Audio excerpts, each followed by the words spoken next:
সকালবেলা হঠাৎ করে ঝুম বৃষ্টি, আবার মুহূর্তের মধ্যে রোদ উঠে একদম দুনিয়া ফেটে যাচ্ছে। ফুলগুলো অনেকদিন বৃষ্টির মধ্যে ছাদে আসে না, এখন এই যে বৃষ্টির মধ্যে। Oh my god, it's a সুন্দর বাটারফ্লাই।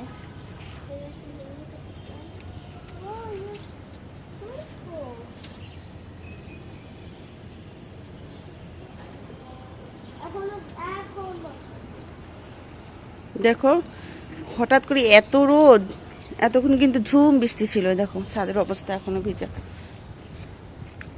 মানে ছাদে আসতে আসতে রোদ উঠে গেল।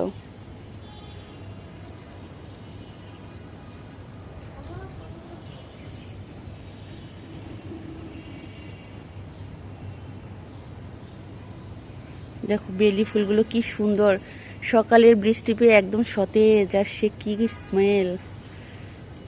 বেলির গন্ধই আলাদা, তাই না? আমার তো খুব ভালো লাগে বেলি ফুল। এই যে আবার অন্ধকার হয়েছে, আবার বৃষ্টি আসবে। আমরা ছাতা নিয়ে দাঁড়িয়ে আছি, ফুল নিতে আসছি আমরা। একটুখানি বৃষ্টি পেয়ে ছাদের কি অবস্থা দেখো। এই যে গতকালকে ছাদ পরিষ্কার করা হয়েছে, আবার এতগুলো ময়লা জমে গেছিল। অনেক সময় বসে এই যে ছাদ আবার পরিষ্কার করা হয়েছে। এবার ছাদের মধ্যে হ্যাঁ অনেক ঘাস জমে গেছে, ময়লা হয়ে গেছে। এবার সব পরিষ্কার করে একদম লতা পাতা সব ফেলে দিয়েছি, আর লাগবে না। এই শাক সবজি আর খাওয়ার দরকার নেই। শাক সবজি খাওয়ার চক্করে ছাদ একদম নোংরা হয়ে গেছিলো।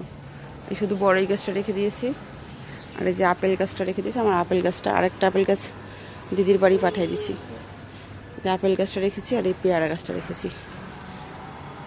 এই কয়েকটা গাছ রাখার, আর বাকি সব ফুলেরই গাছ, সব লতা পাতা। এই যে দেখছেন এখানে পুরো পরিষ্কার করে ফেলেছি। দাঁড়াও মা, এই যে এখানে লাউ গাছ কুমড়া গাছ সব ফেলে দিয়েছি, আর লাগবে না লাউ গাছ কুমড়া গাছ। শুধু শুধু ছাদ একদম নোংরা হয়ে থাকে, কিছুই হয় না, কিছু না। এই যে ফুল গাছ, এখন শুধু থাকবে ফুল গাছ আর কয়েকটা আমার প্রয়োজনীয় গাছ, আর কিছুই রাখবো না। এগুলোর মধ্যে আবার ইট দেওয়া হবে। এই যে ফুলের গাছগুলো ইট কিনে ইট দিয়ে দেবো, আরও সুন্দর করে সাজাবো।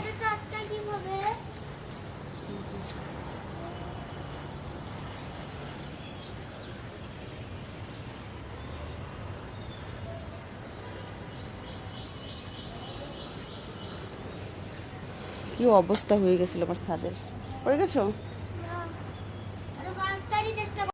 ছাদে এলাম, আসতে আসতে দেখে আবার রোদ উঠে গেছে, কি একটা অবস্থা। তো এখন আর কি করব, বৃষ্টিতে তো আর মানে ভিডিও করা হলো না।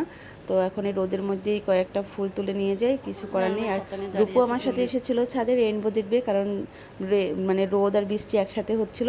তো ওর খুব ইচ্ছে যে ছাদে এসে রেইনবো দেখবে, তো রোদের তাপ অনেক বেশি, তাই রেইনবোটা দেখা যায়নি। তো আমরা ফুল তুলে নিয়ে চলে এসেছি বাসায়। তো আজকে ভিডিও এখানেই, ভালো থাকবেন সবাই, বাই বাই।